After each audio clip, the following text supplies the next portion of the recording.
Coming to paperback and e-readers, Spinsterella Goth Girl Summer. Take a trip into the macabre world of goth modeling in the new millennium in this all-new Spinsterella story. Pre-order your copy of Spinsterella Goth Girl Summer at Amazon.com and other online booksellers everywhere.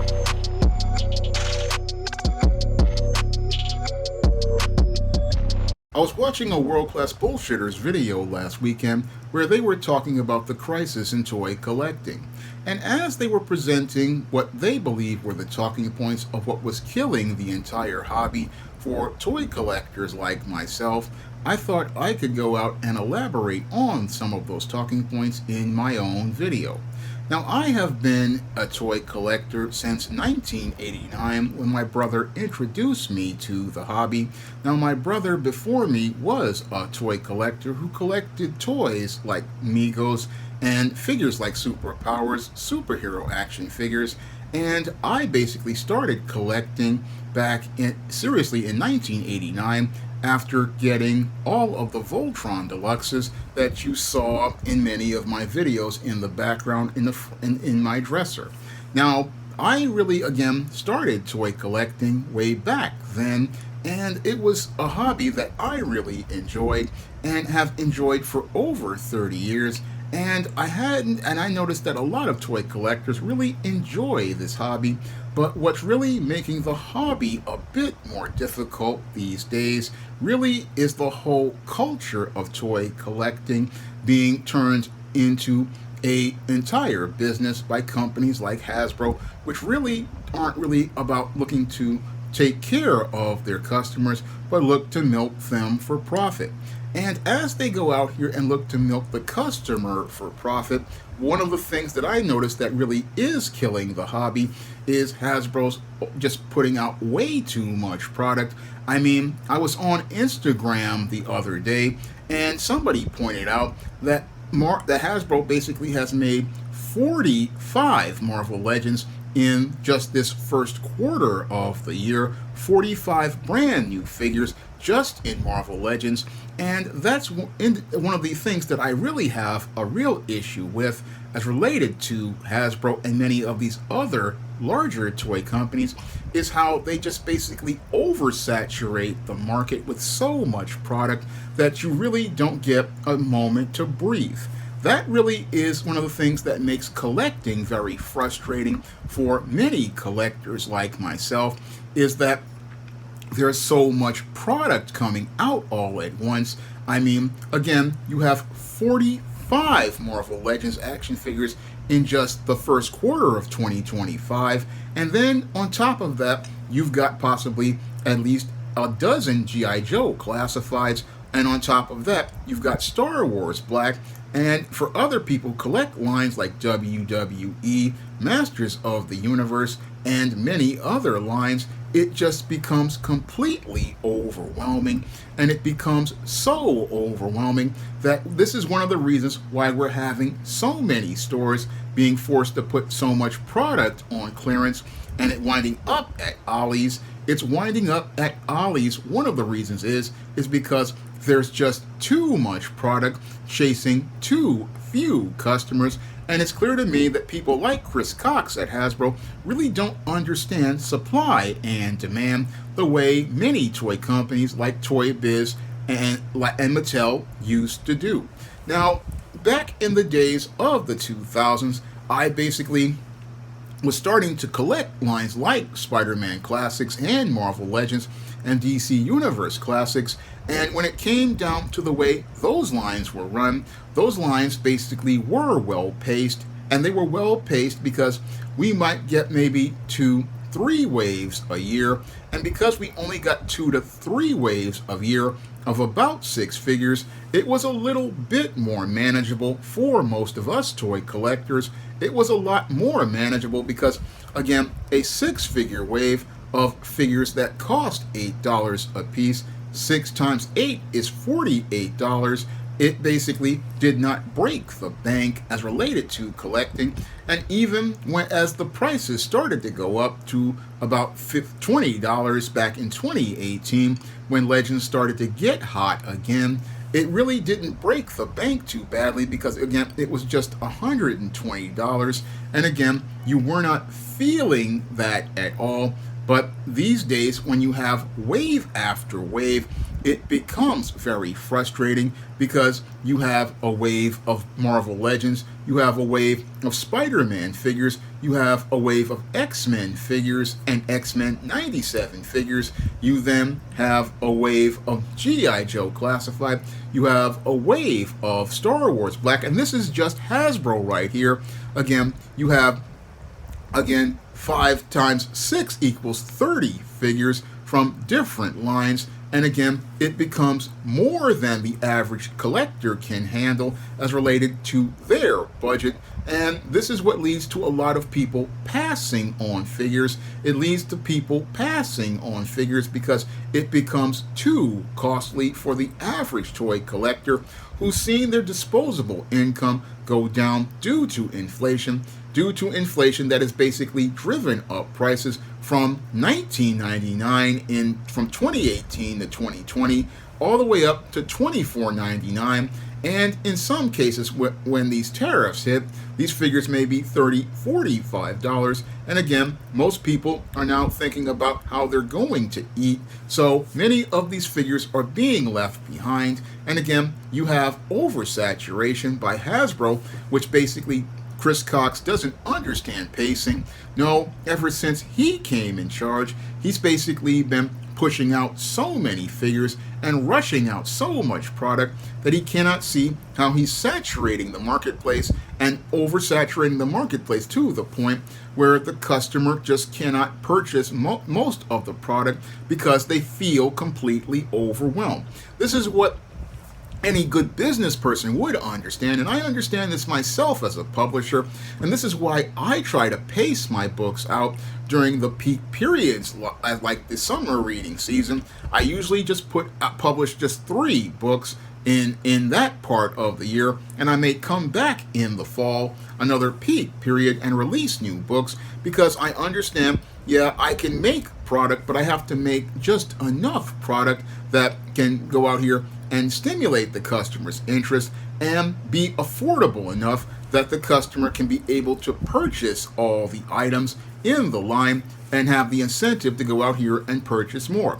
But when you go out here and saturate the market with so much product, what happens is that the customer just feels overwhelmed, and instead of making the choice to buy their favorites, what they do is make a choice not to buy anything at all, and they make the choice not to buy anything at all because it's just too much coming too soon, and it becomes, again, too much to deal with.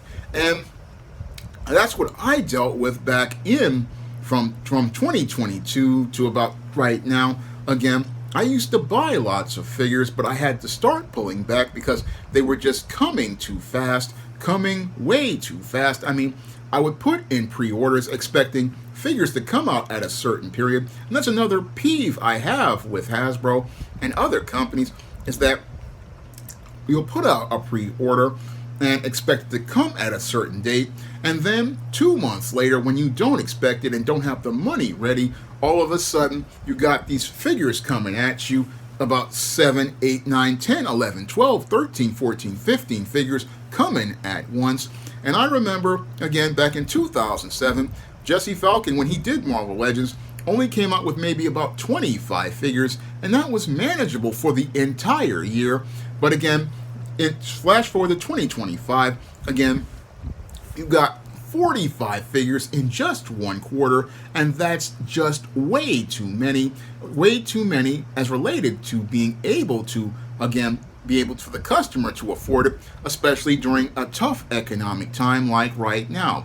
Now, what further compounds this whole problem over as related to toy collecting these days is the fact that not only, in addition to them, again, making a mess of the entire business model, they've also gone out here and they're making lots of merchandise that people don't want anymore. Now, part of this is due to the whole dysfunctional situation over at Disney as related to their older IPs. Now, a lot of these older IPs, like Marvel and Disney, some of these properties are over 50 years old, like Star Wars, and the audience for Star Wars has basically been alienated by the sequel trilogy, and you've got lots of these toy executives again making toys based on these IPs, and they're not really catching on with the audience because the movies in and of themselves are not memorable. The same thing can be said about the MCU. The Marvel Cinematic Universe is not making movies that are memorable and not answering that critical question a screenwriter like myself has to answer, and that question I have to answer whenever I put fingers to the keyboard for a comic book, a novel, or a screenplay is, why should we care? And the audience just doesn't care about these characters, and since they don't care, what happens is you're making figures of characters that are not having memorable moments. No, back in the days when I was growing up in the 80s, you had to be either a memorable character or have a memorable storyline to get picked for a toy line.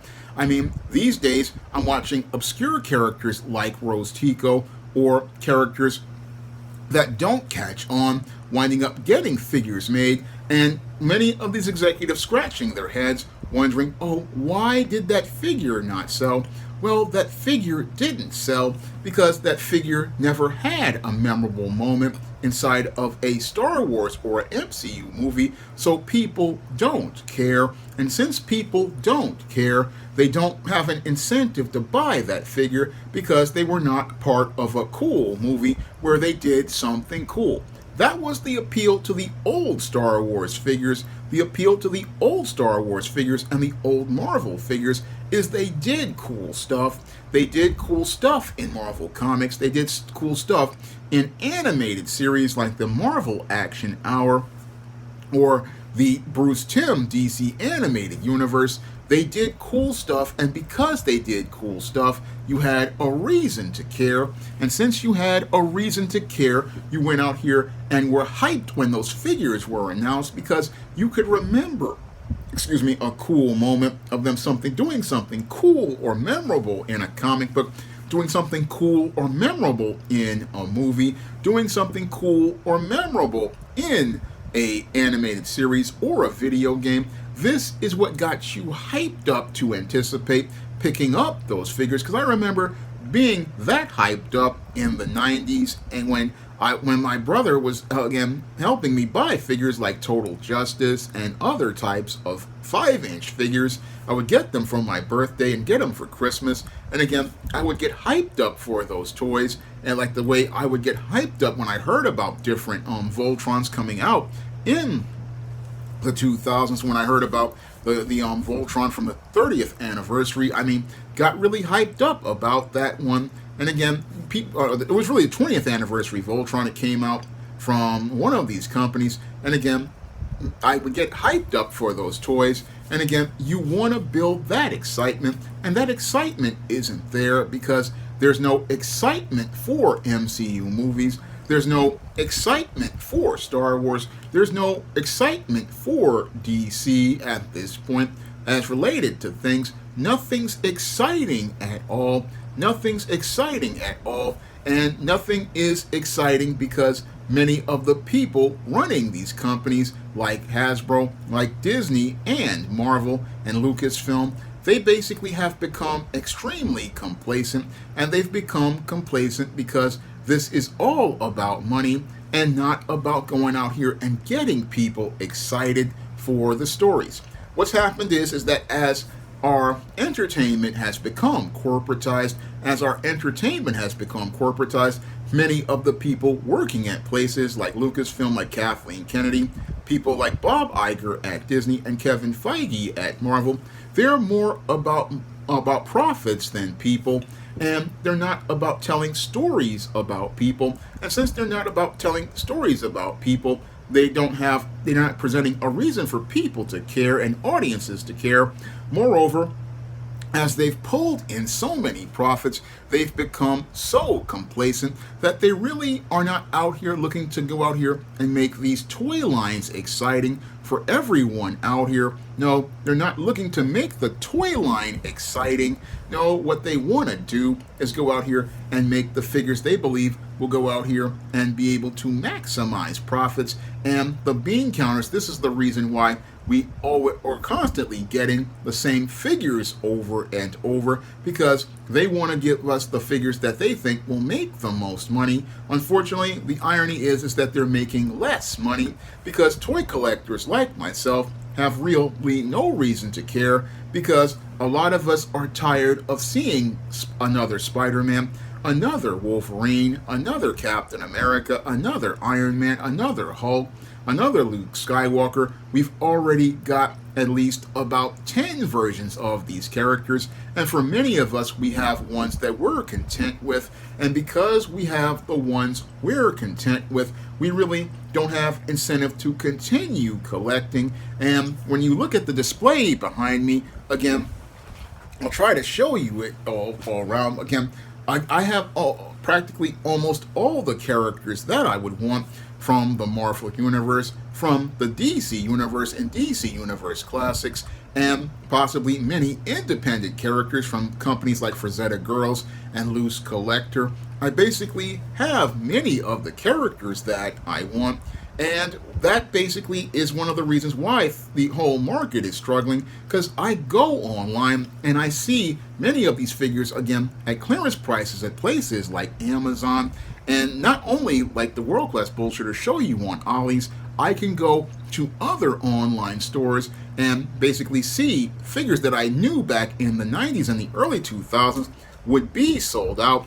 I remember a day when you would have characters like Plastic Man, which was the SDCC exclusive, San Diego Comic-Con exclusive, sell completely out, and people be hyped up to the point where they're waiting at their screens to put in that order.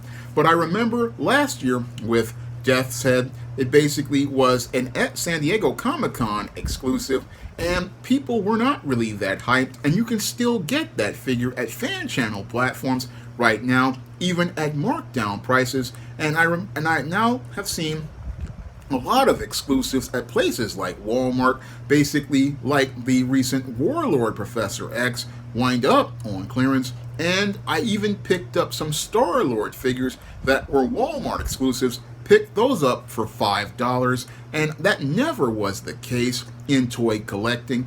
No, it was never a case where you could see an exclusive going on clearance or find a figure that was exclusive on clearance. No, usually figures would go out here and sell out in less than a couple of hours. I mean, I remember the San Diego Comic-Con version of Plastic Man basically selling out in a couple of hours. I remember the figure of the Legion of Superheroes set selling out in basically 45 minutes. I remember when these, again, exclusives would move, and I remember when there was hype over lines like the Metallo wave of Wave 5 of DC Universe Classics, and I'm not seeing that excitement anymore. And one of the reasons, again, we don't see that excitement is because of complacent executives who basically have saturated the market with way too much product, saturated the market with so much product that the entire audience of toy collectors has become apathetic. A lot of folks have become extremely apathetic because we don't see anything special anymore, the same way we don't see anything special as related to many of these superhero movies. I mean, people basically don't see anything special with these superhero movies, and because we don't see anything special, this is why people are not having that incentive to get excited and go out here looking to pick up these toys. Not that they've lost, again, because we don't see any passion, we don't see anything fresh and new. I mean, again, I asked the critical question: how many Luke Skywalkers and Darth Vaders can you own? How many Spider-Mans can you own? How many Batmans can you own? I mean, I've reached a point where I have seen the figures that I like, and I just have the ones that I like, and I don't want to keep buying the same character over and over again. No, I would really like to have some different characters and different types of figures again in my collection, and I would really like to see some different characters come up and basically make things exciting. But it looks to me like, again, when it comes to Hasbro and Star Wars and Marvel, they really, again, don't have that excitement anymore. And again, this is why we have a collecting crisis that really reminds me of what happened when me and my brother got into this hobby. I remember coming on the tail end of the late 80s when toys like Thundercats, Voltron, Silverhawks, Defenders of the Earth, and many of these lines were at Kitty City on clearance, and they were on clearance because people were growing older, and as they were growing older, they were transitioning out of childhood into adulthood. Many of us Gen Xers were growing out of childhood into adulthood, and as we were looking to grow out of childhood into adulthood, we were putting away the things that were childish in an effort to become adults and become men and women. We were putting all of that away, and that led to a major shift in the entire toy industry, which led to all of those toys going on clearance. And I have to wonder if that's what's happening right now with the whole hobby of toy collecting, because as many of us Gen Xers start to get in our 50s like I am right now, a lot of us are really thinking more about the later part of our life as we get towards the halfway point of our lives. So that could also be a part of the collecting crisis. A lot of people are looking at their lives and realizing that there are things more important than collecting at this point. I mean, as I think about things, I think about my eternal soul and the kingdom of heaven. That's one thing that I think about as related to life, and because I'm thinking about that, toy collecting really isn't that much of a priority, and I have been buying less toys because, again, you can't take it with you, and again, what's being offered I already have, I'm content with, and I don't really need to keep buying the same characters over and over. I mean, when you're young, yeah, you'll buy the same characters to make up a Justice League in the 4 3/4 scale with superpowers, the 5-inch scale with Total Justice, the 6-inch scale starting with DC superheroes from Hasbro, and eventually move on to the Batman line that came out in 2003, to DC Universe Classics, which started in 2008, and as you go on, you buy lines to supplement that with DC Direct. Same thing over at Marvel. I mean, I bought, again, a lot of 4 3/4 inch figures like the Marvel superheroes that came out from Toy Biz. Started buying the X-Men line, started buying other lines like the Spider-Man line, the Iron Man line, all 5-inch lines. And as I grew older and got in my 20s, started buying the Spider-Man classics and then buying Marvel Legends. And then after Hasbro took over, continued to buy Legends in the 6-inch scale. And as time went on, you build up a collection of figures, and you reach a point where you say, okay, I've got all the characters that I want, and there's still a few that I would like to have. I'd like to have the remainder of the Outback X-Men team completed with a Psylocke and a Colossus and possibly a Storm. That would be, something for me. I'd like to see Excalibur basically finished, but Hasbro doesn't want to make those characters. No, they want to continue giving me more characters that I already have, and that, again, is another reason why I'm de-incentivized from collecting and why so many figures are languishing at Ollie's. I mean, so many figures are languishing at Ollie's and clearance on Amazon because you really are not doing anything to make the older customer care and not looking at the median age of that customer. Again, that customer is, again, as related to Marvel and DC, in their 50s. And since they're in their 50s, they're basically got one foot in the grave and the other on a banana peel. And what's happening with Hasbro is that they're not focusing on the next generation.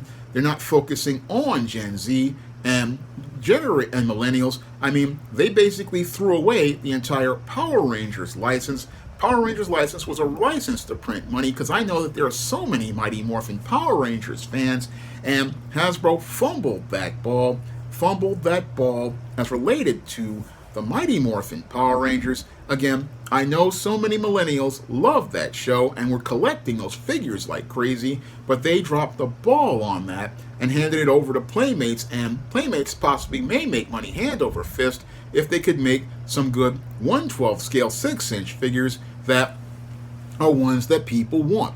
Now, when it comes down to, again, Hasbro, they're not really focusing on developing new properties to appeal to people. I mean, you have Generation Beta coming up, you have Generation Alpha coming up, and again, new generations of kids, and nobody has a plan to reach those kids with brand new concepts, and that's the sad part that's leading to this collecting crisis.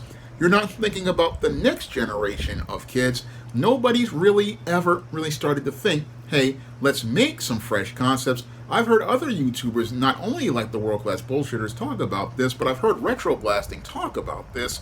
Nobody's talking about going out here and looking towards the next generation with fresh new concepts. I mean, the last time we got some fresh new concepts was Monster High in about 2009, and for the girls and for the guys, we got things like Ben 10 and many other imports like the shows like Yu-Gi-Oh! And stuff like that.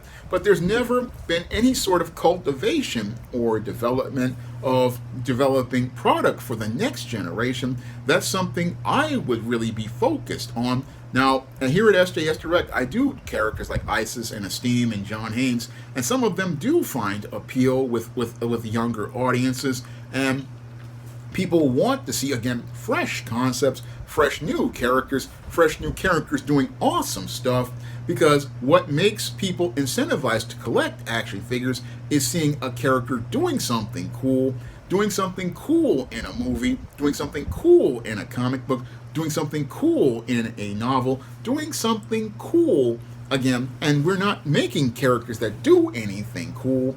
No, when you look at many modern comics, like the MCU and Star Wars movies, many of these characters are not doing anything exciting that gets you into it. No, they don't do anything exciting, and even worse, we have many people focused on nostalgia, and nostalgia, yes, it sold a lot of toys in the beginning, but again, this group of people are getting older, and as we're getting older, what's happening is that audience is starting to, again, die out, whether it be losing interest or whether we just get older and just die, because I've seen people die and leave their collections in their homes. I basically watched a video of a guy about a year ago. I watched this video of this man who died in, I think, about 2005, and he had a whole house full of collectibles.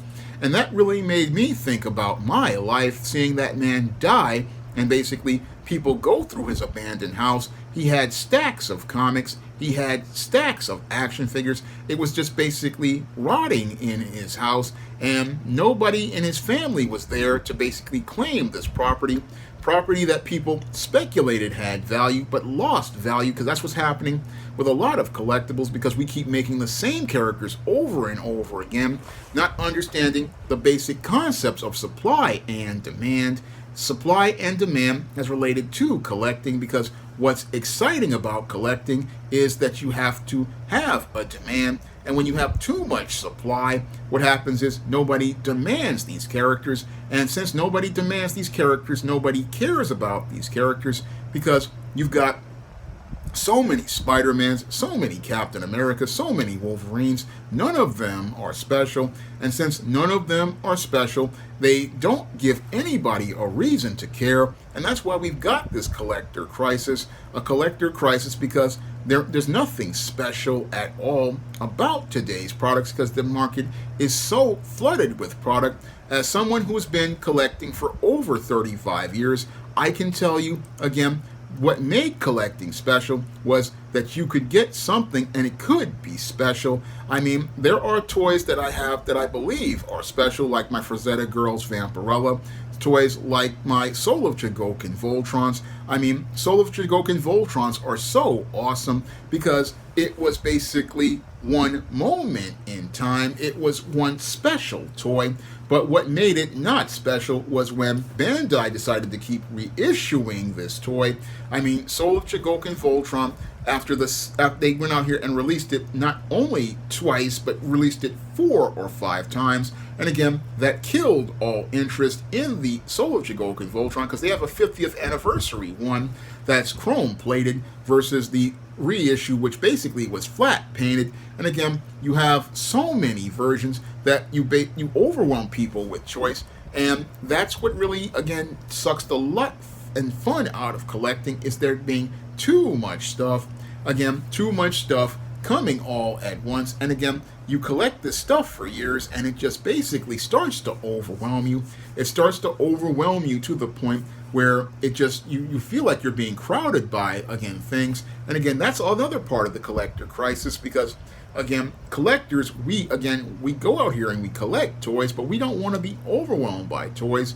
No, we want to enjoy our figures. And yeah, we know toy companies want to make a new figure based on new engineering and new concepts, but the whole thing is you have to know when it's enough. And again, people do need to breathe. And one of the things that, again, I'm going to repeat it once more, we in the collector community do need that room to breathe. We need space to breathe. And that's one of the things that I find to be the major issue with Hasbro, is that they don't give you a chance to breathe, because again, 45 figures in 1 quarter is way too many. 45 figures for just Marvel. We're not talking about Star Wars, we're not talking about G.I. Joe Classified, we're talking about just one line. It's too many. I mean, I remember in the days when I would go to KB toy stores and Toys R Us when they were open. Again, you had basically only got maybe 2, maybe 3 waves a year of just Marvel Legends and Spider-Man, and that was it. And again, you got only 6 figures per wave per quarter. So usually they would go out here and you would get those 2 to 3 waves over 3 quarters, and it would allow you that time to be able to, 1, be able to afford these figures, 2, the selection of the characters was limited, so you basically, again, had to be careful about who you chose, and 3, it made it special, and it made it special enough for people to care. But when you have so much stuff coming so fast, what happens is you start to oversaturate the market. And when you oversaturate the market, this is where people start to lose interest. They start to lose interest because there's so much product coming all at once. And that's what made me start to lose interest, was you got again multiple waves coming one after the other, and again, you can't collect them all, even though that's what they used to say on the back of the packages of the 80s of Thundercats and Transformers and G.I. Joe. It becomes too much, and again, that's what's causing a collector crisis, because you can't collect them all, and we need to pare things down. You need to pare things down, slow things down, and give people room to breathe, room to assess what they'd like to enjoy as related to these characters, because it's not about profits, it's really about people, because the way you get profits is to get people excited, and it's hard to get excited about figures, especially figures about failed movies like the sequel trilogy. I mean, I'm wondering why Hasbro is still making figures of Star Wars. The line basically is tired at this point. I mean, the original Star Wars line went on from about 1978 or to about 1983, and it was over, and we didn't get all the characters. And the Power of the Force line went on from about 1996 to about, I don't know, maybe 2 to about right now. But how many figures do I need of a certain character? That's the critical question I've asked myself.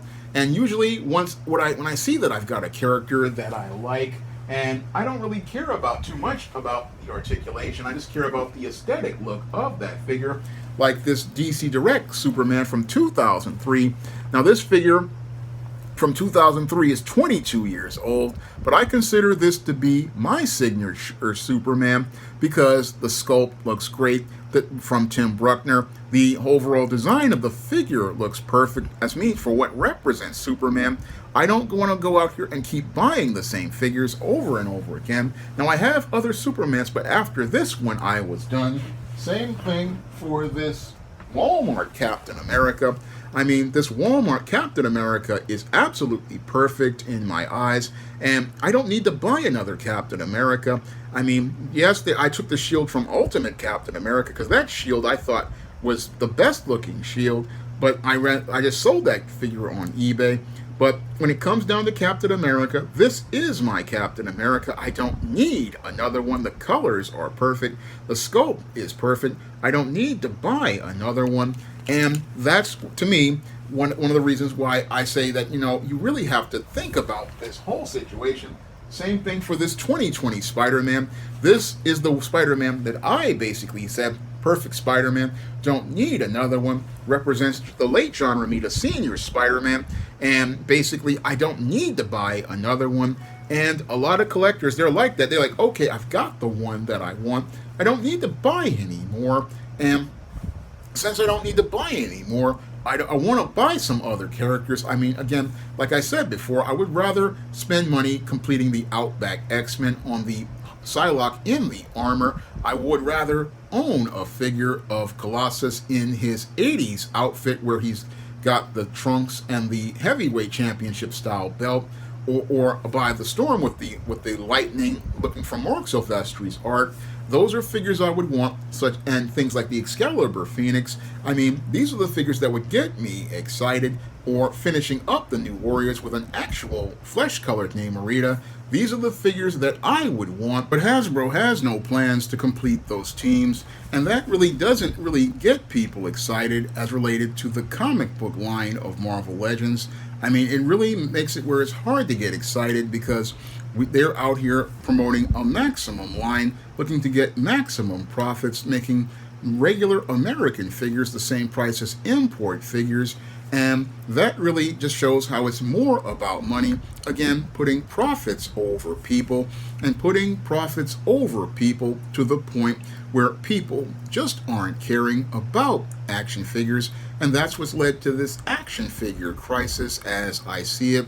This entire action figure crisis is because many companies, again, are so complacent about trying to appeal to these fandoms like the MCU fans, the Marvel Comics fans, the DC Comics fans, that they can't see that they're alienating people, because a lot of collectors, we have lost reason to even care because we've watched as entire continuities like the DC Universe and the Marvel Universe Classic has been obliterated by events in the comics like Secret Wars and the New 52. And the New 52 did so much damage to the DC brand that it basically led to people having no incentive to collect DC figures or have that frenzy of excitement that they had during the Mattel DC Universe Classics days. Yes, I know they make McFarlane DC characters, but many people just don't have a reason to care, also due to the scaling issues. I mean, one of the things that made these figures sell so well was the fact that many of these figures were all sold in the same scale. I mean, there was an era where you could get WWE, Marvel Legends, DC Universe Classics, Masters of the Universe Classics, just about in the same scale. Same thing with G.I. Joe Classified and Thundercats from almost Super 7, or you could basically get all these figures in the same size and have the same type of aesthetic articulation, and that made it where you had an incentive to collect because all the figures were of the same scale, so you could pair Spider-Man with Batman and have them team up in your figure collection, and they could look right together because they were designed to be aesthetically the same, and that can't be said these days as related to things because you have, again, the McFarlane figures being so much bigger. Even worse, many of them either done very poorly, like the recent Commander Steel, which was uninspired, or the Tim Drake Robin, which basically was over-designed. So It's hard to go out here and get excitement for action figures these days because not only of the complacency of the companies, but the sky high prices where these figures are now costing almost as much as an import when you look at lines like the Maximum line and them costing $30 for American figures, and this could get worse with the tariffs. So it's hard to get excited again because of the issues with creative as related to things, because a lot of these IPs have basically run their course. They're basically 40, 50 years old, and sadly many companies like Hasbro don't have the visionaries or creatives to again come up with the whole plan to try to reach that new generation of kids with a new generation of characters. Same thing with Hollywood. You really don't have those people out here who can get people excited about a new group of characters and have them have their own heroes and their own pop culture. That's a big problem that I see.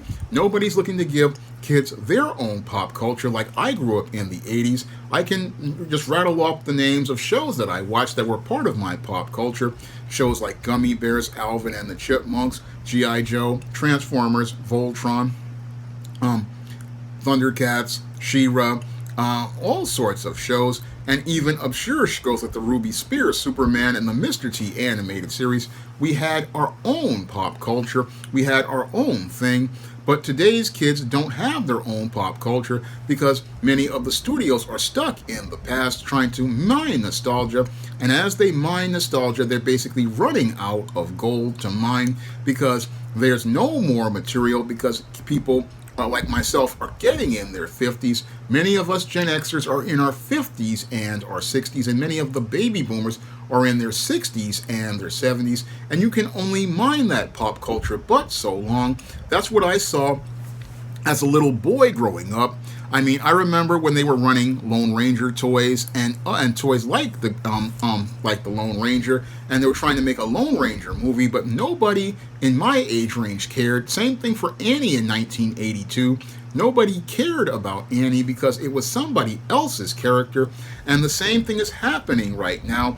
These companies are still trying to sell you somebody else's character instead of trying to find the next cool character, instead of trying to find the next cool character and look to, again, help out another creator like myself in helping to get the next cool character to the marketplace. Hollywood and toy companies would rather continue to try to mine a well that ran dry and is starting to run dry. They're trying to mine a well that has run dry, and that's why there's a toy collecting crisis. A toy collecting crisis because many toy collectors are in midlife crisis, and they're ready to again start focusing on the later part of their lives, where they're focused on moving on with their life and again thinking about life in the next world. And many of these toy companies again are not thinking about that young generation of kids and adapting their products to the next generation.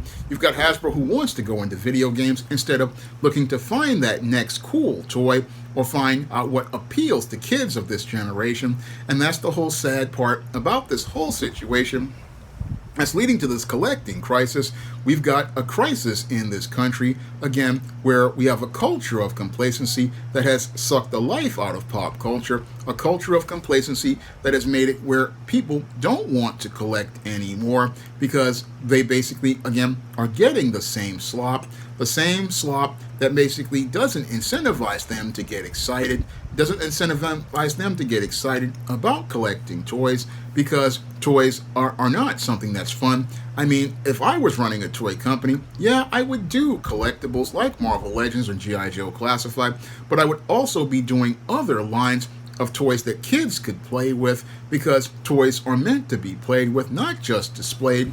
They're meant to be played with and enjoyed by kids, and again, develop their imagination so that they can find out how the world works, because toys are supposed to help kids understand the world, understand how the world works as they play with different toys. But we're not, again, focused on developing those kids, and that's why those kids are on the internet reading inappropriate things right now, as related to inappropriate content, because we're not allowing kids to have a childhood, because many people don't want to let go of their favorite pop culture characters and don't want to give pop culture to the next generation. That's something I want to do. Yeah, I do enjoy my superheroes. I do love my comic books, but I also want to create pop culture for the next generation, so that they can have their own heroes, have their own legends, and have their own stories that they can enjoy as their own action figures, and have their own memories of memorable, awesome moments of going to the movie theater, like I did when I was 10 years old and I saw Return of the Jedi in 1983. I can always remember I saw that movie 5 times. Saw it with my brother, saw it with my mother, saw it with my class. I saw Return of the Jedi, and I had all the Return of the Jedi stuff. That movie, again, was an event for me, and it was something special for me. And I would love to give kids their own memories as their own pop culture, so that they're not sitting here reading all sorts of conspiracy theories and all sorts of misinformation. I want to see people going to message boards, getting excited about a new group of characters, and maybe that could spark excitement among the toy collectors, instead of toy collectors being stuck in a crisis where they basically are looking to give up the hobby. Now, one of my concepts that I've created into a comic book, John Haynes at Death's Door, is available on Lulu.com in paperback right now, and you can get that comic for the same price as it was on the 2022 Kickstarter. And I also have a lot of great books in my SJS Direct universe, and those stories I've usually made for all ages in books like the ISIS series, the Esteem series, and I make books for teen and tween readers, like my books like Spellbound and the John Haynes series and the books of the Spinsterella series. And I also do vampire novels like Eternal Night, and I have a sorority novel called The Thetas. Again, easily accessible reading for readers of different age groups and mostly younger ages. You can find these books in paperback and Kindle format on Amazon.com. You can also find them at other online booksellers like Barnes & Noble for paperback. You can also find them in digital format and other online booksellers like Draft to Digital, Google Play, Barnes & Noble, and big box retailers like Walmart and Target. And if you'd like to see me make more videos talking about toys, action figures, collectibles, science fiction, or fantasy, and want me to take subjects like Action Figure Crisis to the barbecue, you can drop a donation to the Patreon, the PayPal, or the Cash App by clicking the links in the description box. That's all I have to say for this video. You can comment, rate, and subscribe. Coming to paperback and e-readers, Esteem Season of the Witch Girl. The aspiring angel takes on a wicked teenage witch in this action-packed, all-new Esteem series adventure. Pre-order your copy of Esteem Season of the Witch Girl at Amazon.com and other online booksellers. Now available in paperback and e-readers, John Haynes, A Thorn in My Side.